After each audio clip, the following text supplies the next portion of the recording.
आगे हाँ वह हम सोचे छिए कि आई तो प्रपोज डे छी हाँ। तो हम अपना वाला के केना प्रपोज करबे से सोचे छी। एगो बात कहियो कौन तोहर पसंद ने हमरा नहीं पसंद छे।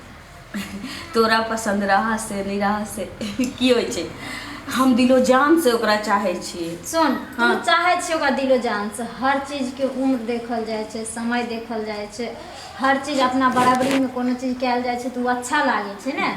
हैं आ कतो जे कोनो काम कर दे छे आदमी तो नहीं ने सेटिंग बैठे छे, देखनारो के अच्छा नहीं लागे छे। हमरा देखनाहार से की मतलब, हमर दिल ओकरा चाहे छी तो चाहे छी बेइंतहा। आ हमरा जाने छै प्यार कैल नहीं जाए, मतलब कैल नहीं जाए छी, हो जाए छी अपने। गॉड गिफ्ट होय छै प्यार, ककरो से भ सकै छै।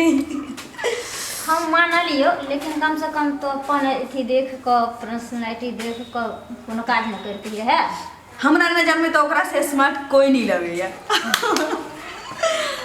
अब तोहर मर्जी। हमरा बुझाइए कि हम चाहे छी न ओकरा बेइंतहा जे चाहे छियै तै हमरा लगैया कि जते लड़का छौ जते मर्द छौ सब ओकरा सामने फीका। एहि लेल हम सोचलिए कि केना हम प्रपोज डे मनाबी से नहीं जानी। सुन न हाँ तो जब तू चाहते छिए हाँ। दिलो जान से, हाँ। जब तोरा दुनिया वाला के कोई परवे नहीं छो तो कह दही प्रेम हम करे छी तो हम दुनिया के परवाह क्या करूँगे। तो नहीं करबी दुनिया के परवाह तो चल जाके कर दही प्रपोज। की हाँ तो चलबे हमरा संगे चल ने चल मने तो की तोर सहेली छियो तो तोर हम साथ कखन छोड़े छियो।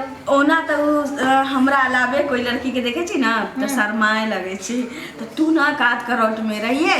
हाँ, हाँ। हम प्रपोज करके कहीं देर में चल आबो। हाँ हम साइडे में रहबे तो कोई देखते तो कहते कि जी वो वह काम करे छे।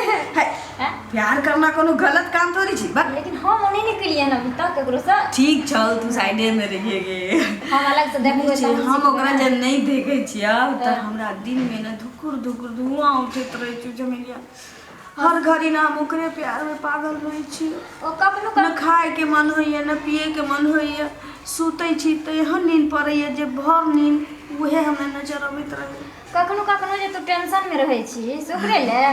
हाँ गे हम सोचे छी तोर मम्मी जन बात आर करखुन ते ना देखे छी सवेरे सवेरे तैयार भ गेलिए, कहलिए कि एकदम हैंडसम बन के जब स्मार्ट हीरो मिले ले। चल चल सुन हम चाहे छी हाँ। कि आई प्रपोज डे छै न भोरे से भोर कोई प्रेमी अपना प्रेमिका के प्रपोज नहीं कैले होता आ हम जाके धड़का का प्रपोज करे। चल चल कम से कम तोरा से सीखो तो। चल चल।